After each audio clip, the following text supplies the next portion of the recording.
have you. She is a consultant. Anyway, I'll let her speak for herself. You know, who can really hype a person except themselves? You know, when I'm hyping myself, you should see me just extra hyped. But hey, Miss Falaka, welcome. I'm so grateful and thankful that I had to drag you.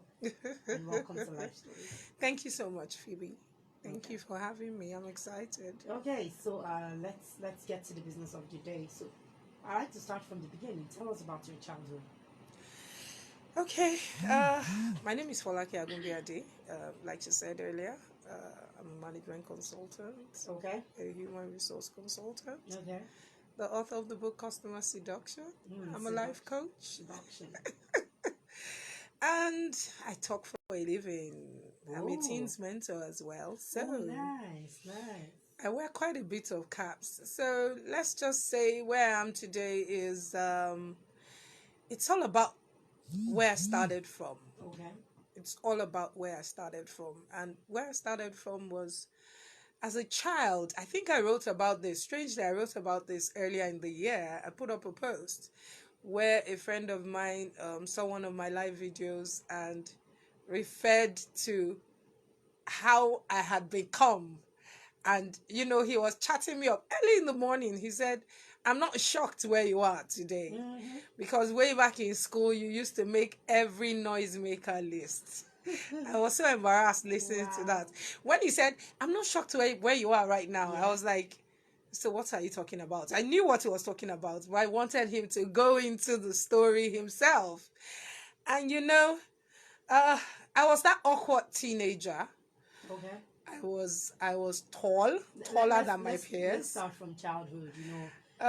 Being tiny and all of that. Childhood. My childhood was funny. I'll be honest and share my truths the way it was. I was the second child. Okay. I had an elder brother who was 4 years older than me. Okay. And when he was one, he had a domestic accident and he had to be in hospital, in and out. He had to have hospice care for a period of years. And in that um, point of growth, everybody forgot me. My mom was more concerned about her so-called first child, who is also the first son, who had medical issues that I was just really cared or bothered to look at me twice and really parent me for those number of years that they were going to the hospital back and forth. Yeah, I can imagine. And I think my resilience started from there because I had to get everybody's attention. Wow. I wasn't seen. There was more bigger issues to handle. So I wasn't seen. I think I started talking from there just to get people's attention. My parents, people around me, I'm here. It's safer in those days, as a child, they could leave you at home. When everybody comes back, they come back, they meet you. But I started talking because I needed people to hear me. I'm here. Hello, I'm here. So I was at that point in time, I was smart, but I wasn't good in academics. Maybe because I really didn't even have someone doing my homework or all those other stuff that children of nowadays had. My parents were busy caring for my elder brother. And the only thing I had was I could talk. I was skinny, I was dark. Welcome to my world. Oh, except the dark part. Welcome to my world. I wasn't particularly your regular everyday pretty princess girl. Yeah. So I tend towards the tomboyish lifestyle because nobody was saying be a girl, so that was another vice. So from there on, I went into a teenager. I went into secondary school. Yeah, where a lot of where the teasing and the bullying started. I was more than a head taller, maybe 2 heads taller than everybody else in my class. Wow. And I was skinny, so I was being bullied constantly. I remember in primary 5, there was this guy in my primary school. Sheon the Lover Boy. What?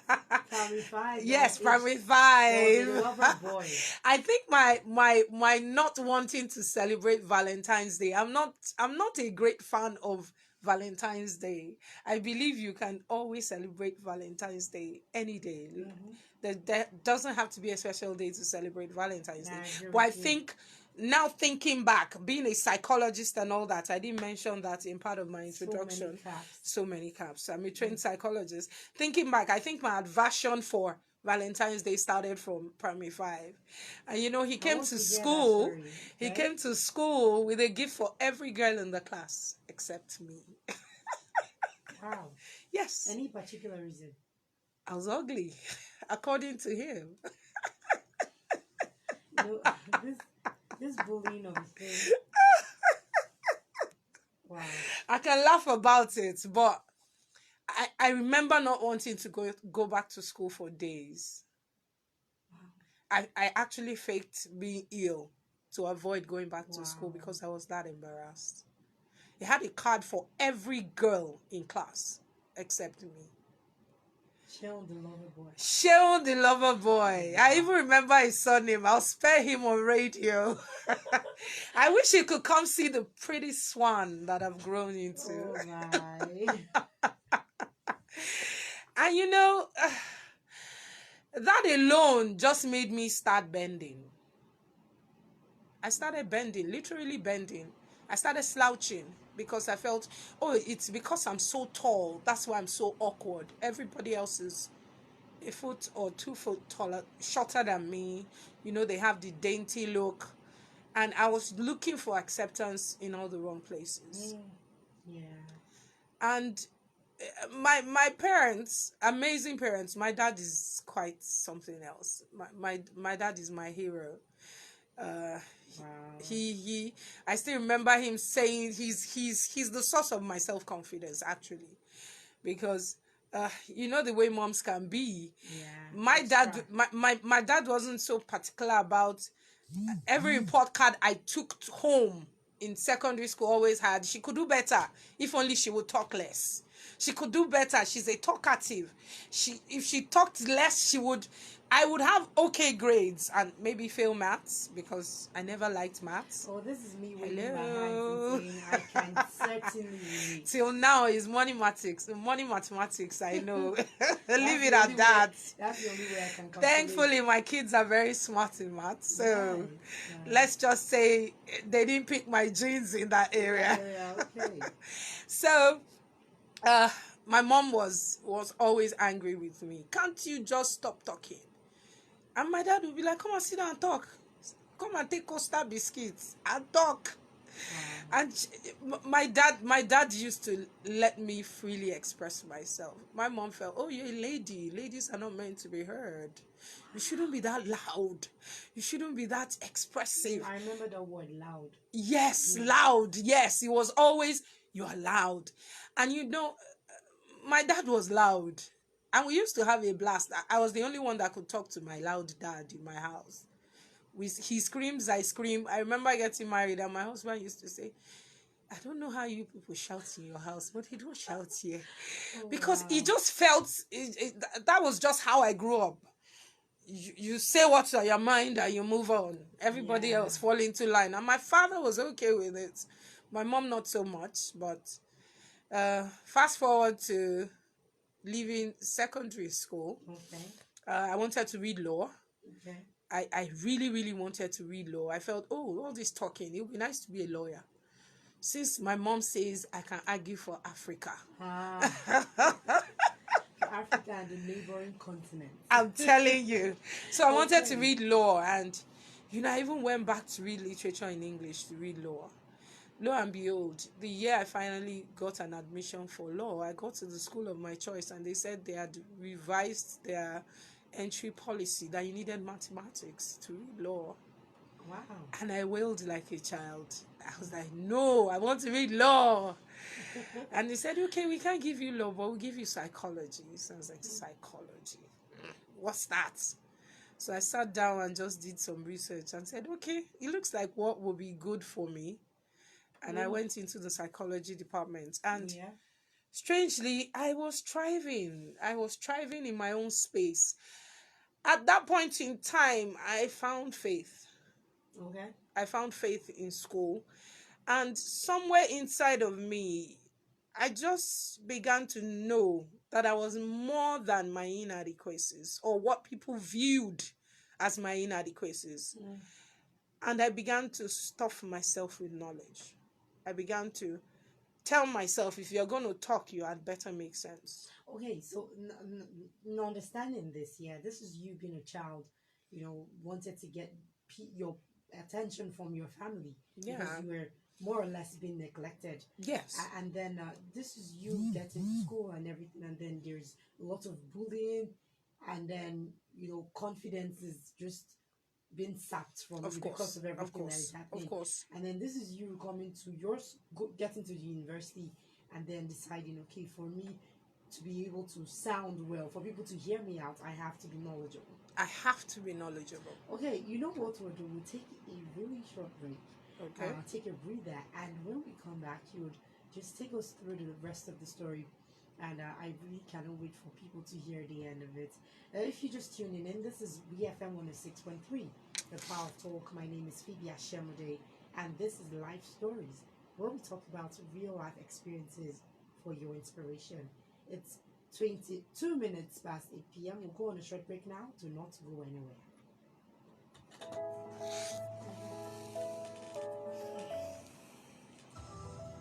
So many women have their choice taken away You're from doing them. amazing. Are you A lot of them sure? have lost their Am child. I sure? I want to be that person who gives I was supposed to go on a break by 20 past, and then I was lost. Everybody has to be who they want to be and become better versions of themselves. This is what motivates me. This is what pushes me. Even when we Every come back, woman you talk a little that bit needs about getting the help the she not deserves. having My confidence name is before. Lisa. This is my inspiration. What is yours? There's a great need for massive education and public awareness in our society.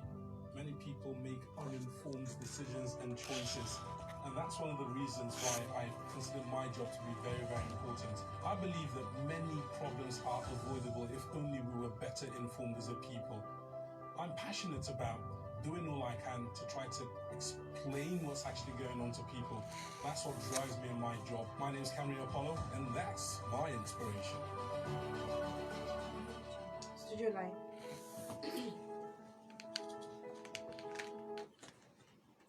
Welcome back to Life Stories on WFM 106.3, The Power of Talk. It's 23 minutes past 8 p.m. And before we went on that break, okay, my name is Phoebe Ashemode. I always forget to call my name when I come back. My name is Phoebe Ashemode. Before we went on a break, our guest, Mrs. Folake, has been sharing her experience with us, turning her weakness into her strength, which is the bedrock of what she does today. And it is a really inspiring story because I personally can relate with it. Welcome back, Mrs. Folake. Thank you, Phoebe. Okay, let's pick it up from where we stopped. So I think because of my experiences in secondary school and all Okay. the bullying and my parents not being, my mom especially, not being predisposed to how much I was talking and how loud I was while I was talking, I lost my confidence. I didn't want to be seen. I just felt, you're ugly. Nobody's going to want to hear from you. Nobody's is going to want to listen to you. But when I got to the university, and you know the way the university environment is, Yeah. it's a crowd for a dozen. Yeah. You can be whatever you want to be. True. You can be whatever you want to be. And I found out that when I talked, people listened for the first time. Wow. And I remember the first place I spoke and people gathered to listen to me. Something jumped inside of me. My shoulders went high. For the first time in my life, I wasn't slouching. The way I was walking changed. Yeah. For a long time, I used to be so self-conscious. Because I'm tall, I'm like, right now, I'm 6 foot 2 inches. Oh wow. As at then, I was a 6 footer already, and when I walk, people stare. It's a commonplace thing. But by the time I discovered that I had a voice, when people stare, I stare back. Huh. That's a lot of confidence. I just told myself, please, if you're gonna own it, own it. Yeah. You can't keep running away from what you are. This is who you are. You just need to own it and take it up. And thankfully, the group of people I was hanging around then, Okay. I found music. And music wow. was my expression. Wow. Music was my first expression of my voice. Before I even knew I could talk, as in I could say, oh, talkative Folake became talk active, like I like to say it. Wait, can you come again with that? Talkative Folake became talk active. Talk active. Wow, that's a cool expression out It was music. My first expression was music. I just saw that when I opened my voice to sing, people listened. Wow. And it just gave me wings to fly. So that was my first expression of being out there, was opening my mouth to sing, and people saw me. So I began to walk. So when people stare, I'm like, did you see me sing yesterday? Why are you staring? Then they laugh and say, no, I just like your height. I say, thank you. Wow. And because I began to own it, people began to appreciate me. Yeah. The moment I started owning it, people began to appreciate me. Yeah. And I started talking, I started singing, I started honing my skills. Like I said, I realized that if you were going to talk, make sense. True. Make sense, because that's the only way you'll be memorable and you'll be remembered. So I started to do that. In my faith and in my secular life, I veered for the position of vice president of the psychology department then. Oh, okay. And I actually won. I didn't expect I was going to win, but I won. Okay. And, I turned around the face of that role. It had a very stereotype view to how women were viewed way back then in leadership positions. Yeah.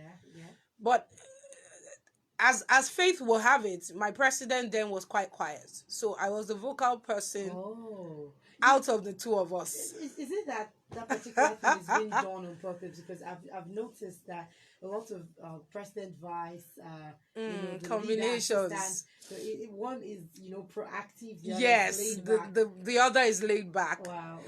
I was literally doing all the talking, and I got the attention of everybody and anybody who wanted to be there by making sure I was knowledgeable. An opportunity started opening for me. So fast forward. I finished school and I fell into the company of another amazing group of people who helped my confidence rise. That's a key factor in my journey. Okay. The kind of relationships I kept helped bring me to me. Wow. They helped bring me to me. Blessed. I won't say I was lucky. I was blessed. Permit me to use that word. To be in the company of people who saw beyond how I looked and saw what I had up there. And they were willing to hold my hands and let me fly. Oh, I'm having goosebumps right now. No, this is not me kidding, actually. Please. So I found this amazing company, Love Story Network, and I was working with them. And we used to have opportunities to sing, minister and do different things. And from then on, I found a greater voice, more platforms. I got my first opportunity to go into broadcasting, to have my own TV show on a cable station way back then. And that opportunity came, and how did I even get into broadcasting? I just, the one of the producers on the station said, would you like to do TV? You speak so well. So I said, yes, but I've never done it. He said, you look like someone that will catch on very easily. Wow. Why don't you come to the studio and see what we do and see whether it's something you would like to do? So I went. And I went home and I sat down. For the first time in my life, I was watching CNN back to back for 2 full months. Oh my God. I've had... Oh goodness. I remember when I had to like sharpen a lot of my skills in broadcasting, and then I had to sit down and hold the whole house to ransom just watching CNN. I'm And telling then you. my friends and my sister would complain. Oh, because they most likely watch, animation and all of that stuff, or True. movies. And then this is me just holding them, and then they're just seeing statistics and people talk like, really? But hey, what had to be done had to be done. Apologies, go on, please. And I learned my elocution from CNN. I learned my pace. I learned almost everything I needed to learn.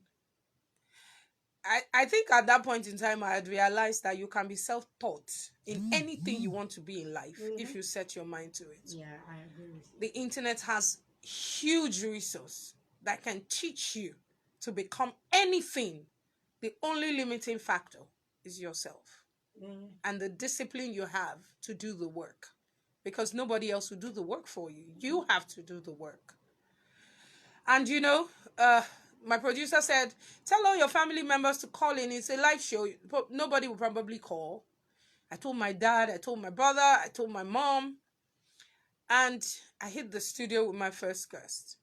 And the phone lines were ringing off the hook from the first 10 minutes I was live.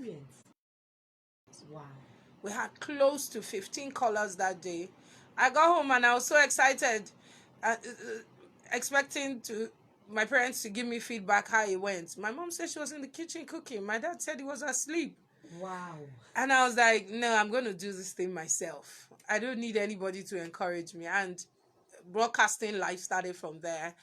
I went to camp, and my first day in camp, I had some people talking in the OBS. I was already selected to be in the parade, armor bearer, flag bearer for the parade because of my height and all that. And I heard this guy just talking crap. Wow. And I said, please, where's that noise? That big speaker they have in camp for OBS. I said, where's that noise? Where's the room where that noise is coming from? So I walked up to OBS and I knocked on the door, and they said, come in. So I entered in and I saw the NYC official in charge of the OBS and the young gentleman who was behind the mic. So I I said, good evening, sir. Can I take his job? And he looked at me like, wow, that is a lot of confidence. That's ballsy. Can I take his job? He said, I don't get you. I said, I can do a better job than he's doing. He said, do you have experience in broadcasting? I said, well, maybe a little. So he looked at me and said, James, I still remember his name, scoot over. James is probably listening right now. I have no hand in this, just for you to know. So he looked at me, eyed me, and scoot over. And I took over the mic and I started talking. I just introduced myself. I said, I'm just gonna make you guys have a chill, mellow evening. Just serenading you with some. Just like you're serenading me with. Really? Telling you right now, your charm is working on me. And before I knew what was happening, I was live on the radio station till like 11 p.m. Wow. And I opened the door and came out, and there was a crowd. People who were meant to be in bed were waiting to see who was alive. I cried that night. It was something else. I had a good cry because I was like, there's something about my voice. There's something about my voice. Yet, if I'd allowed the challenges of life and the direction my parents wanted me to go to at that point in time, I might have lost my voice. And that started the journey of many opportunities that I can't tell you. Today, I'm a trainer. I get to inspire people by teaching them knowledge. I don't take it for granted. I get my fulfillment from seeing behavior modification happen in my trainings. Wow. Just by letting people realize who they are and what they can be. Because, like I tell people, I'm different from any other trainer out there.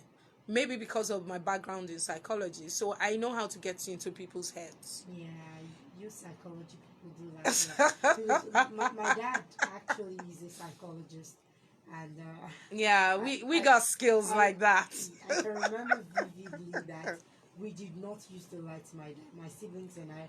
We never used to I'll lie to catch him you. because he would catch us. I'll catch And you. then he made it easy for us because we could talk to him about anything. But our mom just easily manipulated her and just lie and then boom. That's it. But my dad would be like, come back here. Come here. Say the truth. So, that's a skill. I'd say. So my life's journey has been amazing. And in the midst of all this journey of discovery, finding purpose. Because at the end of the day, when you find purpose, you fly. You fly. I get paid doing what I love. I could train for 8 hours a stretch and I won't even notice. It's when I get home and I crash on my bed that I tell myself, what did you do today? Because it's a place of ease. I don't have to think about it. In fact, when I'm done talking sometimes, I need to listen to some of the things I said because that couldn't have come from me. I know that there's a greater force at work in some of the things I say that are beyond my own wisdom or beyond my own knowledge. There are some deeper insights that come from a well that can't just be me alone. So Let me ask this question. Has there ever been a time, after you discovered this was what you wanted to do with your life, that you felt, maybe things were hard or something happened and then you decided to feel, okay, maybe this is not the path I should have taken? that's the challenge. It's still hard. Things are still hard. I still have to battle with quite a number of things. In the midst of it, I've had health scares, had to have surgery like 9 times. What? Yeah. Well, my kids were born with CS, so I count it as part of the 9 times. But Of course, that is surgery. So it's like 9 times, and I have never for one day thought about it that I could do any other thing than talking. That's the truth. Whatever I do, I wear a lot of caps. But the singular unifying thing about everything that I do is that I get to speak. Yeah, whether I'm ministering, whether I'm teens mentoring, whether I'm a management consultant, HR consultant, doing interviews, I get to speak. Even in my interviews, I get to speak to people. There are people that I say, come back, I need to talk to your destiny. wow. Come, you can't get a work in this. You can't get a job in this lifetime. Your issues are peculiar. Coming from someone that just looking at what you've said so far, from a background where you had to struggle with your self-confidence, Yeah. with your self-esteem, True. and everything that went down with it, the bullying, people telling you, oh, you're not good enough, you don't fit in this space because you're in a certain way. True. And it's just funny how a lot of us think things should be done in a certain way, or people should be in a certain way, how we define how beautiful the person is or why a person should be in our space or not. Yeah. There's a lot of stereotypes. Like I said, when you were sharing your story with me, I could relate with it because I went through the struggles. For a child, I was pretty tall too. Like I said, I still am. Awkwardly tall. That's the word. Right now, that is something I love to flaunt. And I'm telling you, I love being tall. In fact, I wear heels. I don't even wear flats. Oh my, okay. I wear 4 inches, 5 inches sometimes. I was going to call you bitches. Apologies. Anita knows, and all my colleagues, if I love heels. I love heels. But that's the story for another day. And people would want to place you in a particular box because that is something they're not used to. And then people make statements like, "Oh, you're ugly. You're not good enough. You're too tall." Like, too tall has been a crime, or too short has been a crime. I'm telling you. I feel this is the time for me to open up the phone lines. I'd like to hear from my listener. 0817-687-2132. 0817-687-2132. 0805 509 9993. 0805 509 9993. 0905 353 5305. 0905 353 5305. Apologies, our WhatsApp portal is down for now, but then you can reach me on social media at WeFMNG.